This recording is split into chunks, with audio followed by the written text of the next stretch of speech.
성경은 주님과 우리의 관계를 종종 목자와 양에 비유하곤 합니다. 대표적인 것이 시편 23편입니다. 1절에 보시면 여호와는 나의 목자시니 내게 부족함이 없으리로다 라고 했습니다.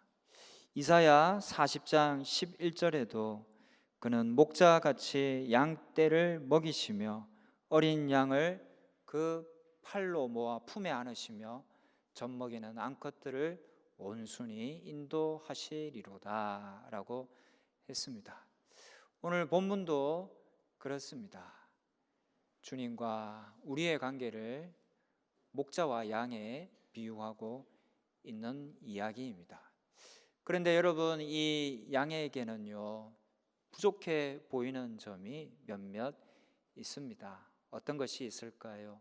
첫 번째로 양은요 방향을 잘 모릅니다. 양은 근시한 적이라 어디로 갈지 몰라 바로 앞에 양만 보고 갑니다. 앞에 양이 낭떠러지로 가면 자기도 따라갑니다. 멀리 그리고 길게 내다볼 줄 모르는 것이죠. 우리도 꼭 그렇습니다. 양 같아서 방향을 잘 모릅니다. 바로 앞만 보고 지금껏 살아왔습니다. 이사야 53장 6절에 우리는 다 양 같아서 그릇 행하여 각기 제 길로 갔거늘 이라고 되어 있는데, 인류가 그동안 살아왔던 모습을 나타낸 적절한 구절이라 할 수 있습니다. 그러다 인류는 결국 방향을 잃었습니다. 요즘 세계 각지를 보면 나라들마다 사람들마다 방향을 잃은 것으로 여겨집니다. 그동안 인류는 앞만 보고 달려왔습니다.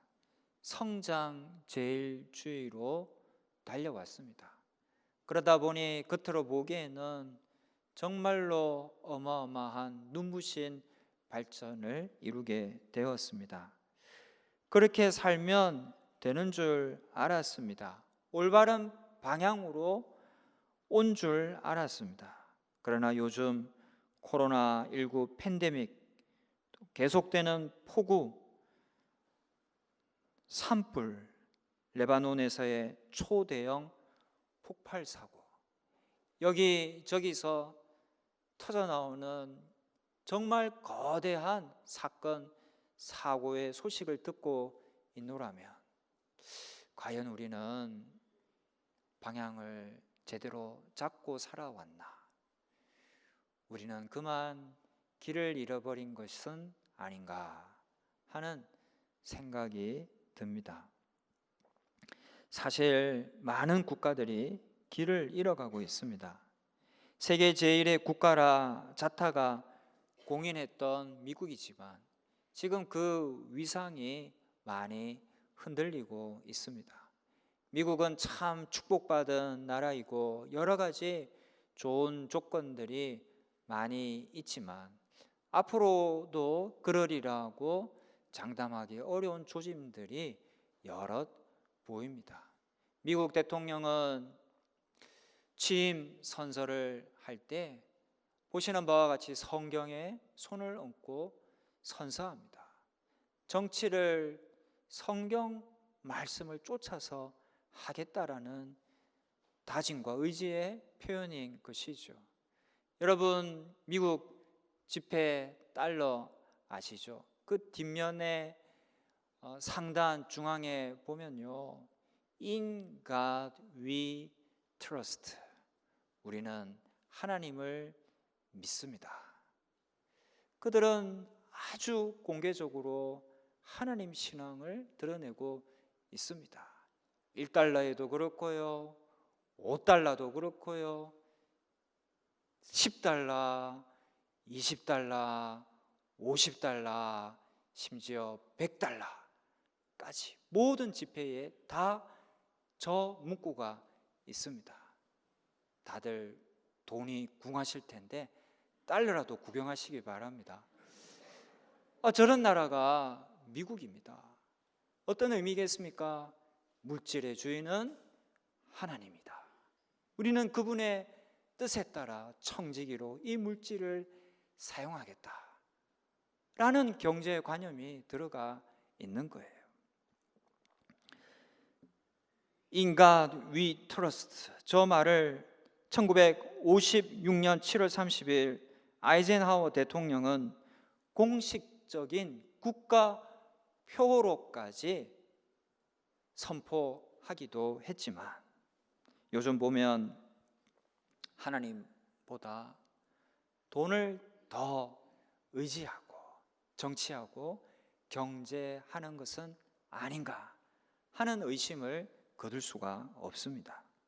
흑백 갈등, 빈부격차가 아주 심하고 보건, 의료 기술을 비롯한 여러 기술들은 정말로 발달했지만, 그럼에도 가난한 사람들은 병원비가 겁나서 함부로 병원 치료도 잘 받지 못하는, 어떤 면에서는 우리나라보다 더 못한 면도 있는 것이 지금 미국의 현실입니다.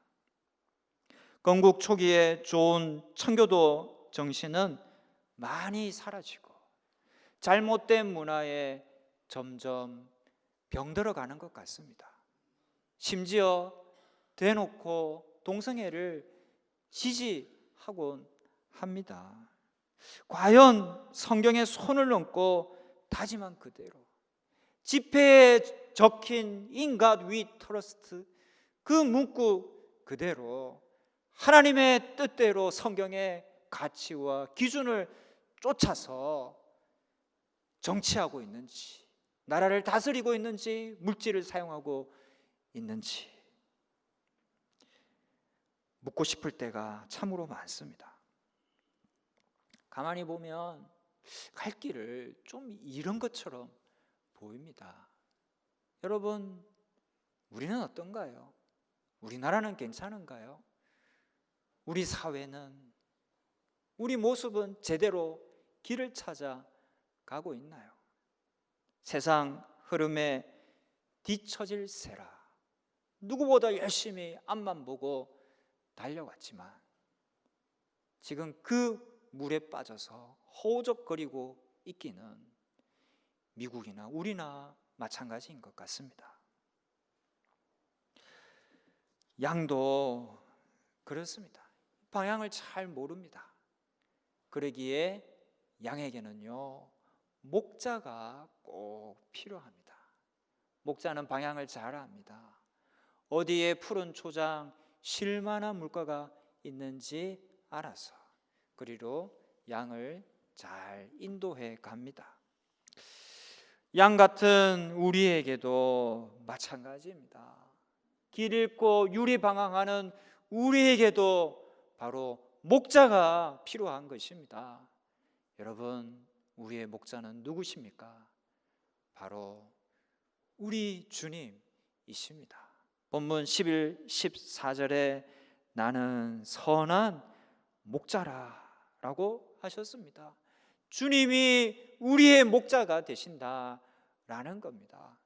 그분은요, 우리가 그분의 뜻에 따라 순종하기만 하면 절대 잘못된 길로 인도하지 않습니다. 시편 23편 2절에 그가 나를 푸른 풀밭에 누이시며 쉴 만한 물가로 인도하신다고 했고요, 3절에는 자기 이름을 위하여 의의 길로 인도하신다고 하셨습니다. 그리고 4절에 보면 주의 지팡이와 막대기가 나를 안위하신다라고 했는데요, 저기서 지팡이라는 것은요, 양이 잘못된 길로 갈 때에 그 양의 옆구리를 탁탁 치는 도구를 말하는 것입니다. 때로 주님이 말씀으로 우리를 치실 때가 있습니다. 뭔가 부담이 되고 깨달음이 되고 돌이킴이 되는 말씀이 있습니다. 말씀의 지팡이로 우리를 치시는 겁니다. 그 순간에는 왜 우리를 치시는지 잘 모를 때가 대부분입니다.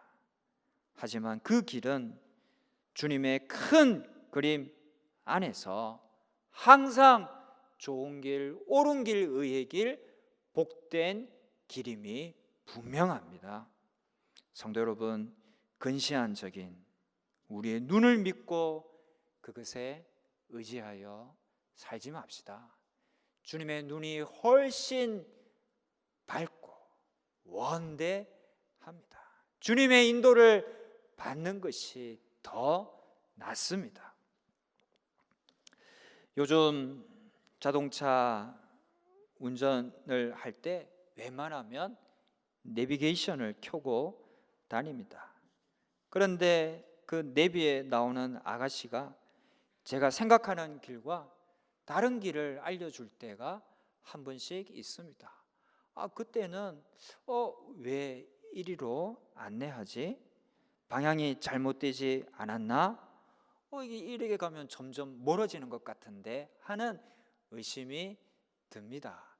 그래도 그 아가씨 말대로 쭉 따라가서 목적지에 도착해 보면 그것이 빠르고 좋은 길임이 드러납니다. 여러분, 설령 좀 느려 보이고 돌아가는 것 같고 내 생각과는 달라 보여도 목자 대신 주님 말씀 듣는 것이 더 낫습니다. 그 말씀에 그 뜻에 순종하는 것이 맞습니다. 여러분, 주님 말씀에 순종합시다.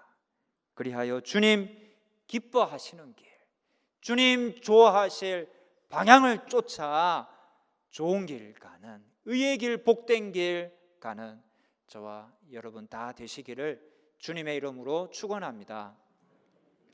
두 번째로 양에게 보이는 부족한 점은 냄새가 좀 많이 난다라는 것입니다. 양이 예수님께 안겨 있는 성화를 종종 보셨을 겁니다. 저 그림에서 보면 양은 희고 깨끗해 보입니다. 정말 그럴까요? 양은 멀리서 보면요, 풍경이 괜찮습니다. 하지만 가까이 가서 자세히 한번 바라보십시오. 제가 예전에 양떼 목장에 갔어요.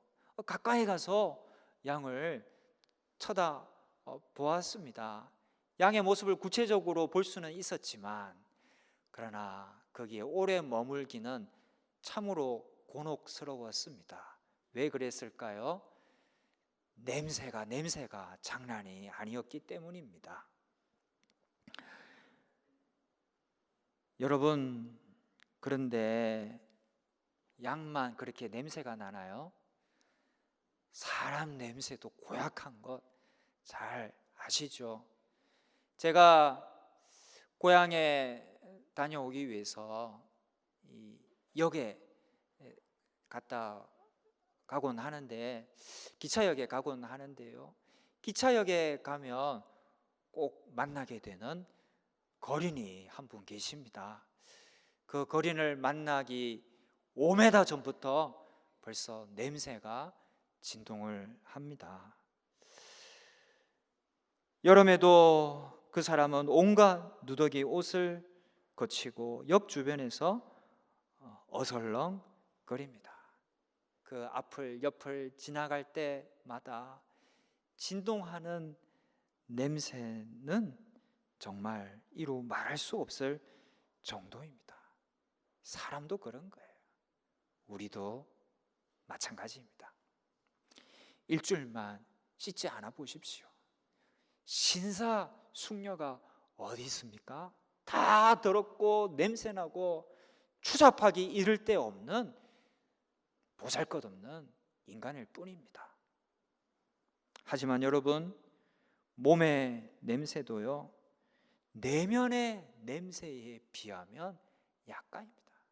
내면에서 뿜어져 나오는 그 냄새가 정말 제일로 독한 냄새입니다.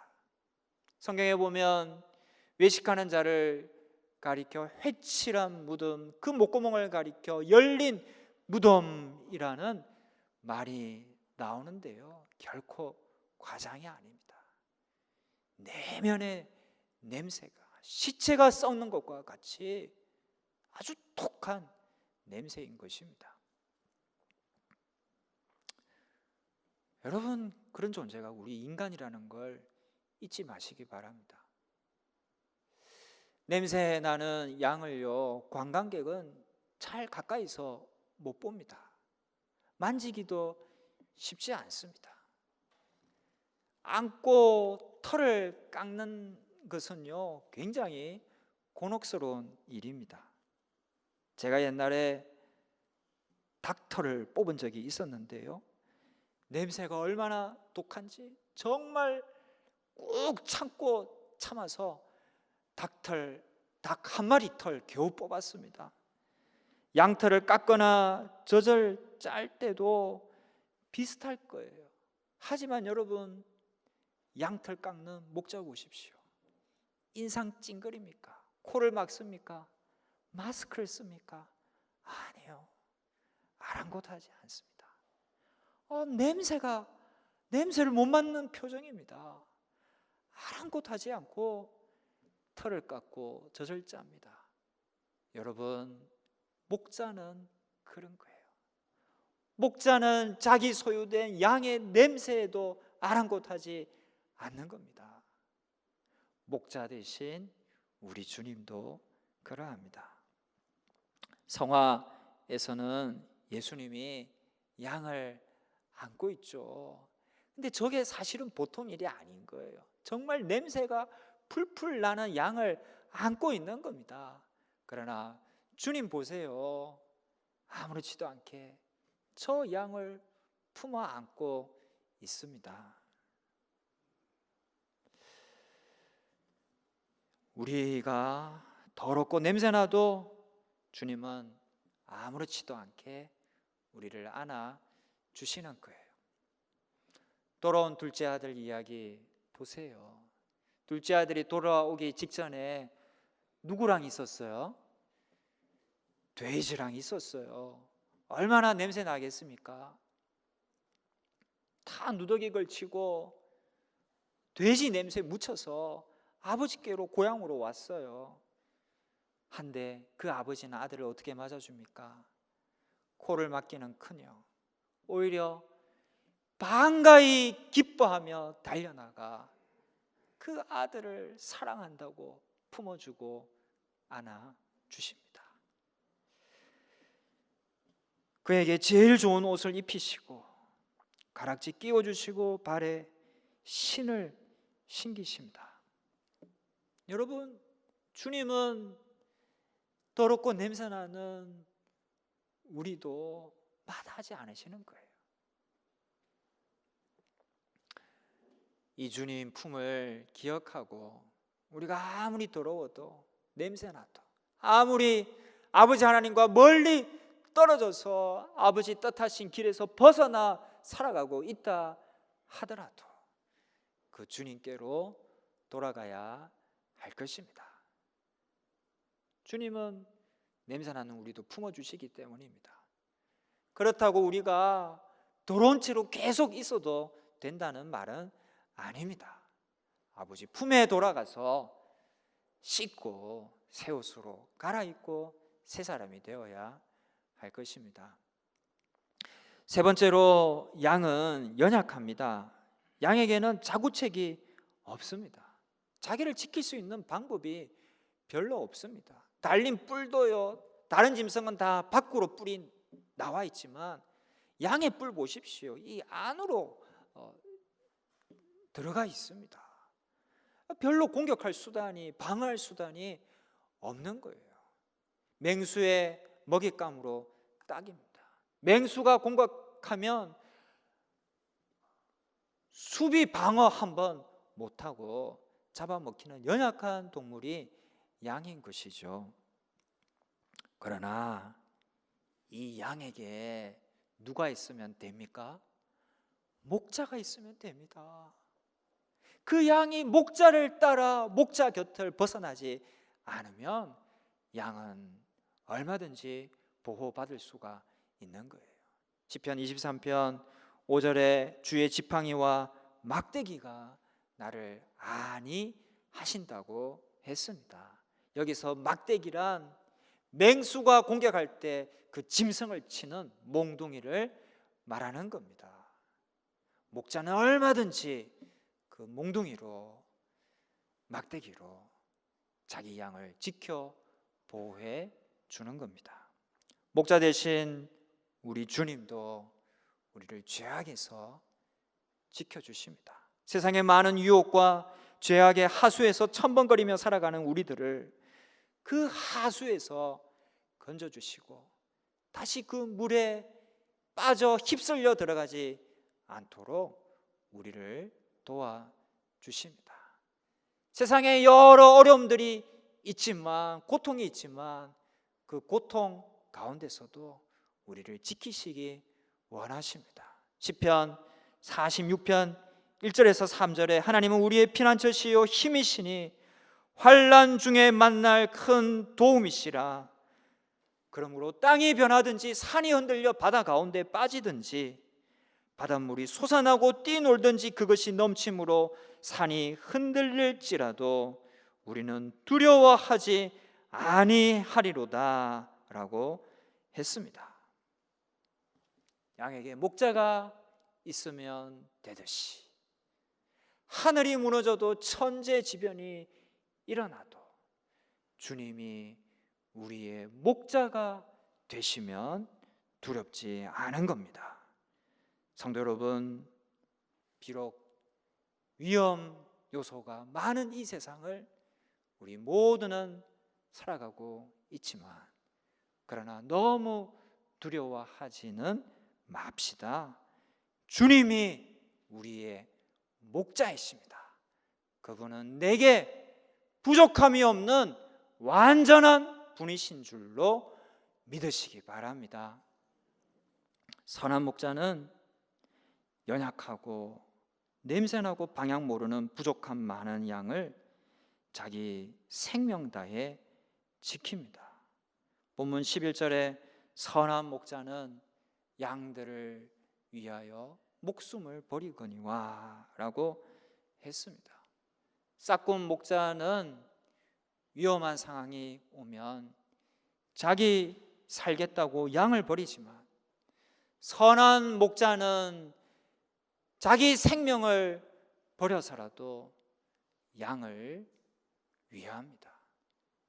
싹군 목자는 자기를 위하는 것이 우선순위이지만 선한 목자는 양을 위하는 것을 우선순위로 생각합니다. 소명감을 지닌 사람에게는 바로 이 선한 목자로서의 자세가 있습니다. 그래서 자기 생명을 다해 맡겨진 일을 감당하곤 합니다. 1991년 12월 13일 오후 3시 1분 전투기 2대가 광주시 서구 유독동 한마을 200m 상공에서 훈련 중 그만 추돌했습니다. 기체에 심각한 손상을 입은 전투기는 검은 연기를 내며 중심을 잃어갔습니다. 한 전투기에 탑승했던 조종사는 낙하산을 타고 즉시 비상 탈출했습니다. 반면 다른 전투기 조종사는 탈출하지 않은 채 비행을 이어갔습니다. 목격자들은 그 전투기가 착륙 지점을 찾는 듯한 비행을 이어갔다고 전했습니다. 한참을 아슬아슬하게 비행하던 전투기는 결국 인근 미나리 밭에 떨어져 크게 부서졌고 그 조종사는 사망했습니다. 전투기에는 독실한 개신교 신자였던 고 이상희 대위가 탑승하고 있었습니다. 사람들은 탈출할 수 있는 시간이 있었음에도 불구하고 계속해서 비행을 했던 이유가 궁금했습니다. 그 궁금증은 조각난 기체에서 발견된 녹음 테이프로 인해 해결되었습니다. 당시 이 대위는 추락하는 와중에도 끝까지 조종관을 붙잡고 교신을 보냈습니다. 마지막 교신에 담긴 육성은 이러했습니다. 추락한다. 탈출하겠다. 전방에 민가가 보인다. 탈출을 포기하겠다. 탈출하면 민간인이 죽게 되는 것을 알았기에 이 대위는 끝까지 조종관을 놓지 않았던 것이죠. 그는 전투기와 함께 23살의 나이로 인적이 드문 미나리밭에 떨어져 장렬히 산화했습니다. 공군은 무고한 이들의 죽음을 막기 위해 자신의 목숨을 버린 이상희 대위에게 1계급 특징과 함께 보국, 훈장, 광복장을 추서했습니다.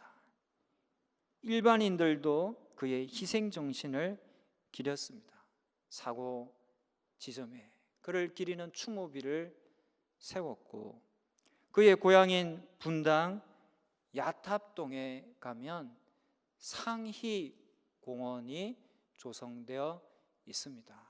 바로 그의 이름을 딴 것입니다. 성도 여러분, 이러한 희생의 원형이 누구인가요? 바로 예수님이십니다. 본문 15절에 나는 양을 위하여 목숨을 버리노라 라고 했습니다. 이 말씀대로 예수님은 십자가에서 피를 다 쏟으시고 우리 인류를 죄와 죽음에서 구원해 주셨습니다. 주님은 선한 목자이시기 때문입니다. 주님은 2000년 전에 당신의 생명을 다해 우리를 구해 주셨습니다. 바로 그 마음으로 주님은 오늘도 우리를 인도하시고 보호하기 원하십니다.